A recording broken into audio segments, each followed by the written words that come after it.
네, 안녕하십니까. 진정 배우를 꿈꾸는 사람들의 멘토 K액트입니다. 오늘은 소년심판에서 연기 지도를 담당하셨던 윤영경 교수님, 그리고 한편으로는 소년심판 6화 문광고 시험지 유출 사건에서 석회모로 출연을 하기도 하셨었죠. 그런 윤영경 교수님 모시고 소년심판 제작과 관련된 비하인드 스토리에 대해서 들어보는 시간을 갖도록 하겠습니다. 윤영경 교수님에 대해서 간단하게 설명을 드리자면 가천대 연기예술과에서 개공교수로 임을 하셨고요. 현재는 K액팅 스튜디오 연기학원에서 원장으로 계시면서 상명대 영화학과 겸임교수로도 활동하고 계시는데, 그런 윤영경 교수님 모시고 여러분들과 함께 소년심판 비하인드 스토리를 살펴보는 시간을 갖도록 하겠습니다. 네, 안녕하세요. 안녕하세요. 교수님께서 그 소년심판에서 연기 지도를 담당하셨다고 하던데, 먼저 일단 소년심판에 참여하시게 된 결정적인 계기 같은 게 있나요? 일단 그쪽에서 먼저 연락이 왔었고요. 2020년도 11월이었는데 대학 종강을 하려면 거의 한 달 정도 남았던 시점이었어요. 근데 이제 제작사 쪽에서 연락이 왔었고 미팅을 했었죠. 근데 그때 당시에 소년심판을 이제 프리프로덕션이라고 그죠? 이제 준비를 하시면서 그때 4, 5부까지 아마 캐스팅이 10부작 중에 4, 5부까지 캐스팅이 완료된 상태였는데, 그게 11월 달에 제가 만났는데 2021년 1월 며칠 딱 날짜까지 얘기하셨어요. 그때 크랭크 인이다. 촬영이 들어가야 된다. 근데 지금 4, 5부까지 캐스팅을 해갖고 앞으로 6, 7, 8, 9, 10 에피소드의 인물들이 쭉 있다. 인물이 많다. 이게 소년범들에 대한 이야기고 이제 그 판사와 소년범들에 대한 이야기. 근데 이제 에피소드별로 그 에피소드 주인공들이 3화 같은 경우는 한 명인 경우였지만 나머지는 좀 다수거든요. 4, 5부는 또 10명의 인물들이 출연을 하고, 여기까지 캐스팅을 하면서 감독님이 엄청 고민을 하시고, 시간은 없는데 이 인물들을 본인이 계속 만나서 준비 작업을 하고 이런 게 너무 시간이 빠듯하다. 네. 거기다 주요 배역, 판사 역할을 맡으시는 분도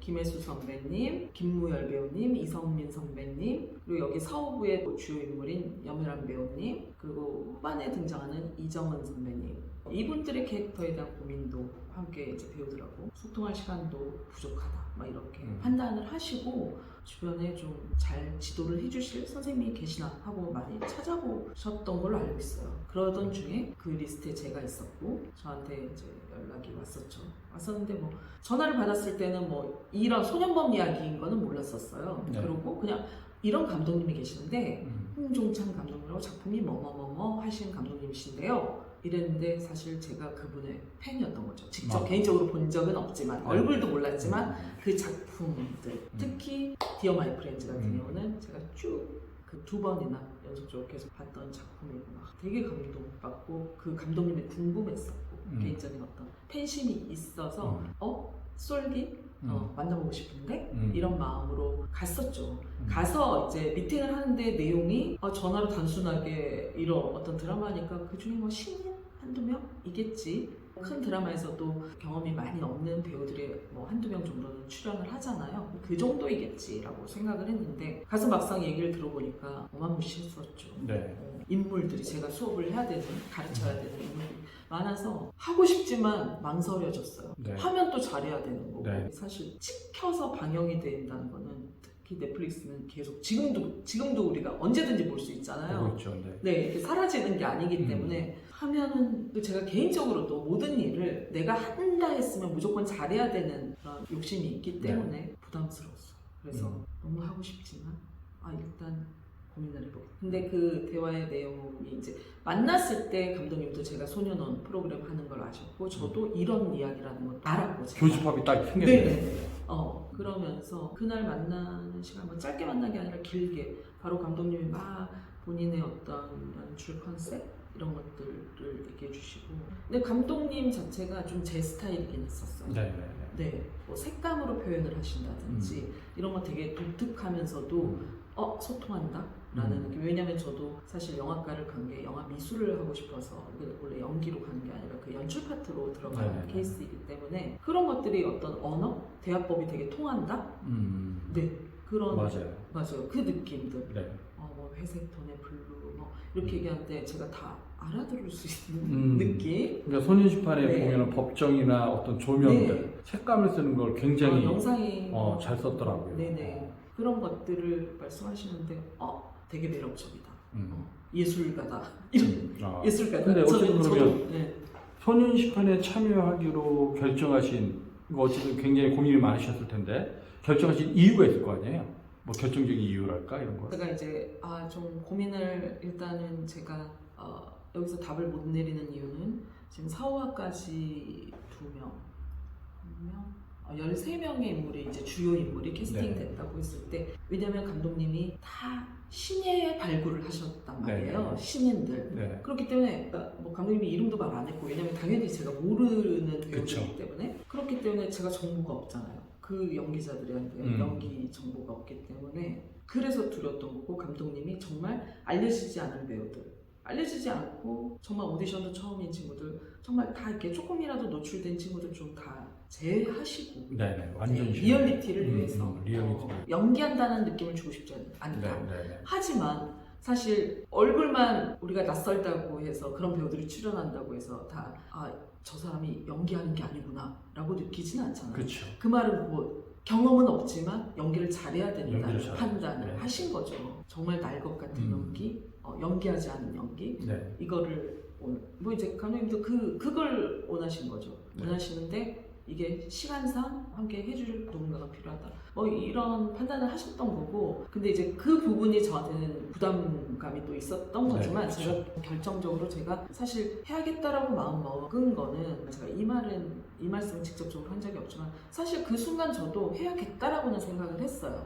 그 이유는 감독님이 먼저 일어나시더니, 제가 그냥 감독으로서가 아니라 제가 언제까지 뭐 감독 생활을 할지 모르겠지만 이 시대를 살아가는 어른으로 또 감독으로 이런 작품은 어떤 사회적 소명감을 가지고 해야 되지 않나, 죽기 전에 이런 작품은 내가 반드시 해야 되지 않나라는 마음으로 저도 이걸 합니다. 선생님께서도 선생님 소년원 봉사도 하시잖아요. 그러니까 저와 같은 마음으로 해주십시오 라고 굉장히 짧고 굵게 말씀을 딱 주셨는데, 이거 내가 못하겠어요 하면은 나는 좀 어른이 아닌가? 이런 이거 무조건 해야 되는데, 네네네. 하지만 바로 대답했다가 안 하고, 그런 불편함. 네네. 사실 마음에서는 여기서 그 이전의 감독님에 대한 팬심 플러스 감독님의 어떤 가치관, 마음, 이게 울림이 세게 박혀가지고 해야지라고 했죠.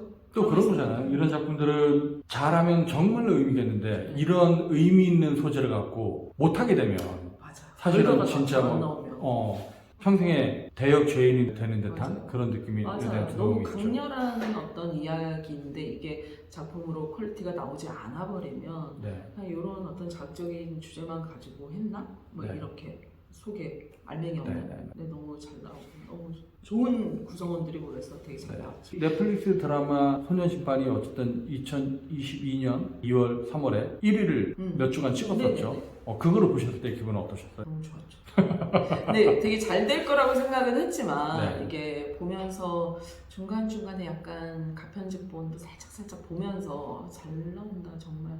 그리고 이제 오픈되기 전에 넷플릭스 가서 시사회를 보면서도 이렇게, 그러니까 제가 상상했던 것 이상으로 만드셨더라고요. 작품이. 왜냐면 저는 이제 현장에서 보고 이렇게 이 컷들을 아직 막 이렇게 완성되어지지 않은 것들을 보면서 후반 작업들, 뭐 음악부터 해서 어떤 효과적인 것들이 막 들어갔을 때 거기까지는 제가 사실 상상할 수는 없잖아요. 그러니까 내가 상상한다고 해도 그 상상이 이루어지는 것도 아니고.